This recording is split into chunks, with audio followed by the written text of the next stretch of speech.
against the blitz. He's going to be sacked. Chris Jones comes off the right side. Right side throw. It's caught. 15-yard line. 10, 5, touchdown. Kareem Hunt at the 10, angling to the 5, into the end zone, left side, and it is good. Here comes a rush, and he's going to go down. George Karlaftis.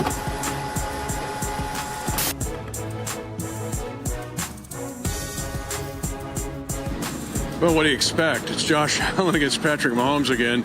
A one-possession game that boils down to the last snap. Mitch Holthus with you along with Matt McMullen. Chiefs lose to the Bills 28-21.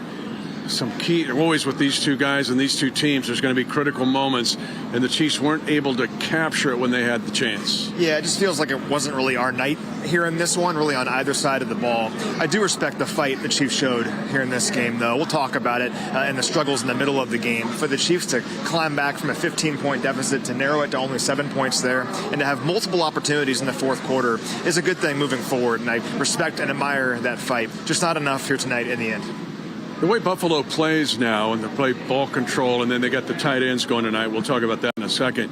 But I thought the fourth possession, the Chiefs were up 10-7 and have the ball at the 40 of Buffalo, not to get that 4th and 4, actually opened the door, and the Chiefs were playing uphill after that. Yeah, totally agree. I mean, the Chiefs had the momentum in the game at that point, where if they get that 4th down, maybe they go down there and score, and they kind of have this game rolling their direction. The issue was once the Bills stopped us on that one, the Bills get the ball back, they go down and score, and yeah, we're chasing those points the rest of the way. The Chiefs really struggled on 3rd down here tonight. We were only 3 of 13 on 3rd down. Don't have to worry about going for it on 4th down if you pick up the 3rd down, but they didn't do that. The Bills, meanwhile, were 7 of 12 on 3rd down. Very difficult to win the game when you're being outgained on 3rd down like the Chiefs were tonight. The other one was red zone. The Chiefs have been the NFL's best red zone team since week 4, and you get the play, back-to-back plays that get down to the 1, 40-yard catch by Hollywood Brown, and you can't punch it in there. Now, that you got the field goal, but that cost you 4 points. But again, 3rd down and red zone, the Chiefs have been spectacular, but tonight give Buffalo credit. Well, I mentioned missed opportunities, getting the ball down to the 1-yard line before halftime and not scoring a touchdown. That's a missed opportunity there, and it was still a good thing for the Chiefs to get a field goal, but you have the ball at the 1-yard line, and it's just very difficult to chase points here in this building, right, against this team. I know Buffalo hasn't maybe played as well as they have in past seasons this year. It's still the Buffalo Bills, and they were awesome here tonight. Give them credit. I mean, Josh Allen, 23 of 26 for 273 yards and a touchdown. You know, the Bills are a really good team, and we've seen a lot of good football in Kansas City. We can call out when we see a team like Buffalo playing really good football here tonight. No, you got to give Josh Allen credit. By far his best passing game of the year. He played like an MVP tonight. Let's go to the podium now and get reaction. Oh, they had a really good plan, man. They have good pass rushers, and they had a good plan of doing some games and stuff up front and pushing the pocket. So I'm credit to them. They had a great plan, and they have great players, and they made a lot of plays today. Yeah, I mean, just when they're playing the man-type coverages, trying to get some guys open down the field, and they did a good job of pushing the pocket. So I got to be better at working the pocket, finding different lanes to step up through. But when I was able to, we were able to hit some shots down the field, but it's just got to be more consistent with that. Take us through the 4th and 17 and sort of what you felt the flow of the game was after you guys converted that. Yeah, I mean, big play, obviously, getting into the end zone on that drive on the 4th and 1 as well. So Coach just trusted us. Man, we're kind of in that range where it was too long of a field goal, but there was no reason to really punt. So, I mean, Coach gave us a chance, and guys, Rashid did a great job getting open in, like, the last window. So, big play, but obviously we didn't capitalize on the momentum of that play. What's your overriding takeaway from this game, especially sort of as you go into the bye week? How do you sort of look at things? Yeah, we've had great moments, we've had bad moments. We got to be more consistent as a team. I got to be more consistent at quarterback. And we got to be able to battle. I mean, we've kind of been in a lot of these tight, close games in our history, but they're not going our way now. So how can we deal with that adversity? How can we be better and learn from it? I mean, you only learn from so many losses. I mean, you gotta learn from it fast, and it's gonna be an uphill battle when we get back. But I think our guys are up to it.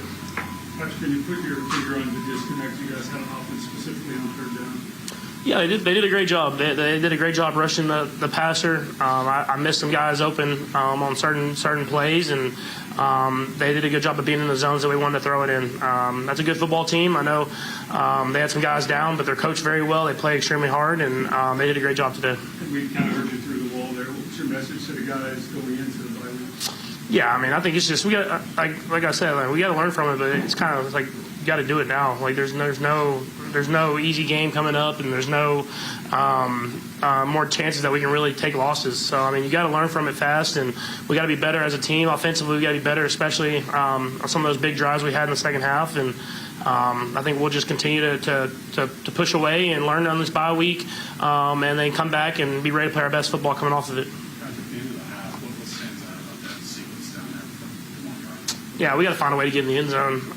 Just after the big play and getting down at the half-yard line, kind of the run play, we weren't able to get in, and two chances for me, and I tried to get to Trav, and obviously he took the big hit. But we got to find a way to get in the end zone. So I got to be better there, and situationally we got to be better. I thought we had a couple of those where we didn't really execute at a high enough level, and that's why we got the loss.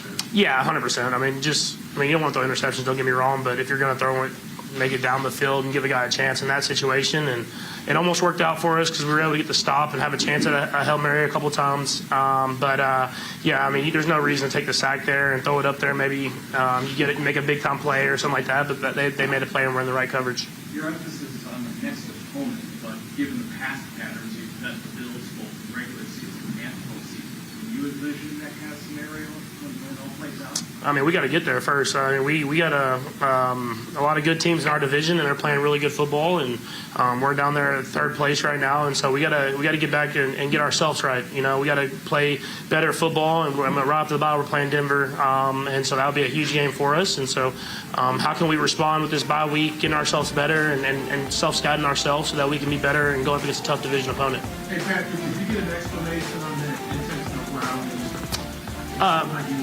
Well, I was just trying to say that it got my arm and the ball kind of got hit. That's why I was trying to throw it closer to the guy down the field. But I mean, it's a judgment call and it's not reviewable, so there's nothing you can really do about it. But I was just trying to explain myself that I was trying to throw it closer to the guy down the field. I wasn't going to throw it to him. I was going to burn it. But obviously they didn't see the ball get tipped. But that's part of the game. You know, you got to move on from it.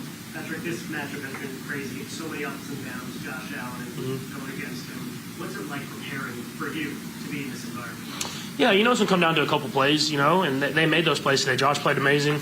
They ran the ball well, and their defense had a good game plan. And so it always comes down to these certain plays in games where you got to go out there and make the play happen, and we weren't able to do that today. Okay, thanks, Patrick. He's back, ladies and gentlemen. The Chiefs Kingdom has him back, and he showed up tonight. Big Mike Pennell. First of all, you were able to keep Cook in check. Outside of a 17-yard run, how difficult is it against this offensive line to keep the running game from just running over you? Yeah, I mean, this is a unit that we've seen before, so we're very familiar. Their offensive line has been coming together this year, but, you know, little nuances that we can clean up, but nothing too crazy. How about these guys? They're really good on combo blocks. And how do you deal with that? Because you guys did a decent job tonight. You just have to have good technique. You know, Joe Cullen, Spags, Luke, our run game coordinator, they put all these tips, tendencies in there and what we need to do. So, you know, shouldn't really be a surprise. Just got to play strong and with good technique. And you had a shot. What about getting the stops at the end to at least give us a shot? Yeah, I mean, I wish it was more, but, you know, just coming back first game, getting back in the rhythm of things, you know, hopefully there's more to come, and, you know, I'm just trying to stack on that.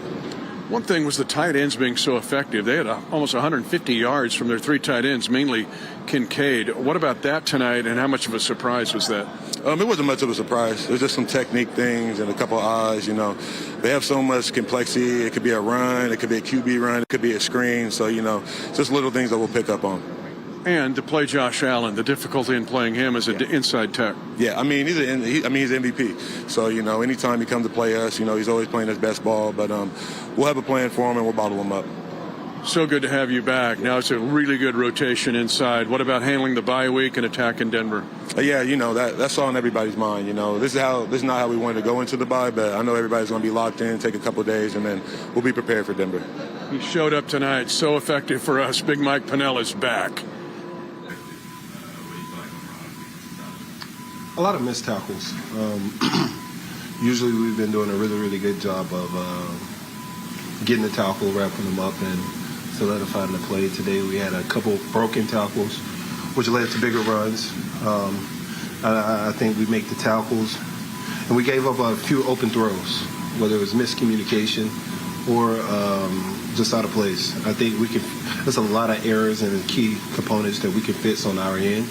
And we got a week off to get some guys healthy, look over this game, correct some errors, and get back to it. Chris, what's your biggest takeaway sort of entering the bye week, the way you guys feel overall and what needs to happen afterwards?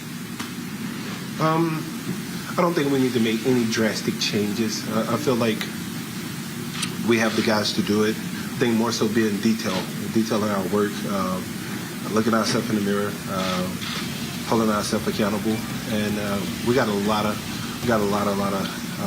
great guys in this room who take a lot of accountability for their play and their responsibility. So I'm quite sure for this week they're going to get their bodies healthy, detail their work, and we're going to come back ready to play dinner.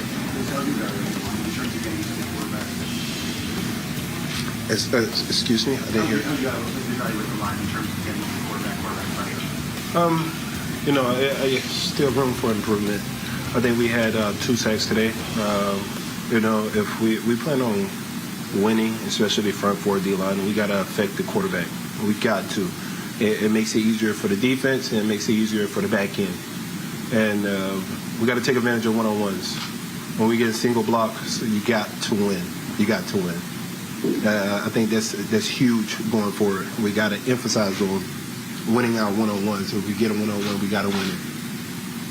It's a little bit unusual when they use Cook for a second goal. I know you guys played him before, but what do you think made Cook effective for them, especially with that play action matching?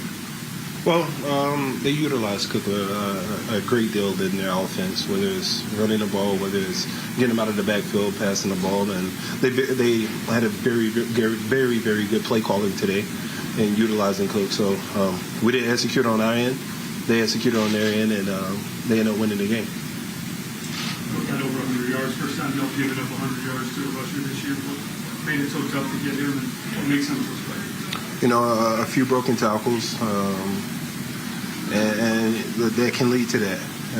We've been doing very, very good all year with making sure we wrap up and stop the runner in his tracks. Today, it was kind of off. And I think we detail our work. A lot of few times there were open holes on our defense that I think is more so gap assignment, gap alignment. I'm quite sure we're going to fix that. Many times it seems like you guys run into the team again in the playoffs. I guess how much are some of you saying, we'll see this team again? I'm quite sure we'll see them again. This is a very, very good team. They have an MVP caliber quarterback. They have a great offensive schematic, and they're a well-rounded team. There are no moral victories in this game, right? Are there any positives that you take into the problem? Well, it's never really bad as you think, and it's never really as good as you think. So watch film. I'm quite sure there's a lot of positive we can take out of it.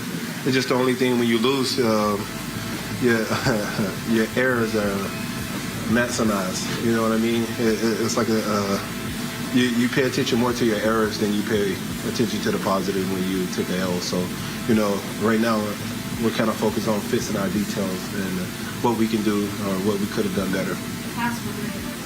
There's so many great quarterbacks in the AFC. I mean, when you plan to go against each one, you need different play design. Does that make it tricky to try to guide the plan with all their talent?